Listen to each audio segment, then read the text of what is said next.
భారత క్రికెట్ అభిమానుల కళ్ళు ఇప్పుడు కేవలం ద్వైపాక్షిక సిరీస్లపైనే లేవు. అందరి దృష్టి 2027 వన్డే ప్రపంచ కప్ మీద ఉంది. ఈ క్రమంలోనే team India head coach Gautam Gambhir చేసిన తాజా వ్యాఖ్యలు సోషల్ మీడియాలో వైరల్ అవుతున్నాయి. 2027 ప్రపంచ కప్ కోసం భారత్ ఒక పక్కా ప్రణాళికలతో ముందుకు వెళుతుందని ఆయన స్పష్టం చేశాడు. గంభీర్ తన ప్రకటనలో ప్రధానంగా IPL 2026 గురించి ప్రస్తావించాడు.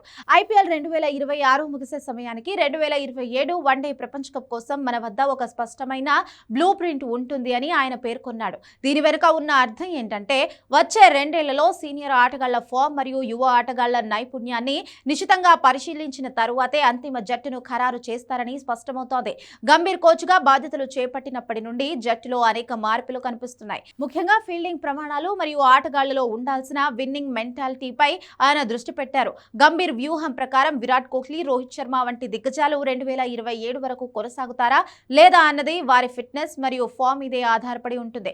శుభ్మన్ గిల్, రింకు సింగ్, యశస్వి జైస్వాల్ వంటి యువ ఆటగాళ్లను వన్డే ఫార్మాట్ కు తగ్గట్టుగా మలచడం, IPL ద్వారా కొత్త ఆల్రౌండర్లను గుర్తించి వారిని అంతర్జాతీయ స్థాయికి సిద్ధం చేయడం. గత వన్డే ప్రపంచ కప్ ఫైనల్లో త్రుటిలో చేజారిన టైటిల్ను ఈసారి ఎలాగైనా ముద్దాడాలని భారత్ పట్టుదలతో ఉంది. గంభీర్ వంటి కఠిన నిర్ణయాలు తీసుకునే కోచ్ నాయకత్వంలో జట్టులో భారీ మార్పులు ఉండాలని విశ్లేషకులు భావిస్తున్నారు.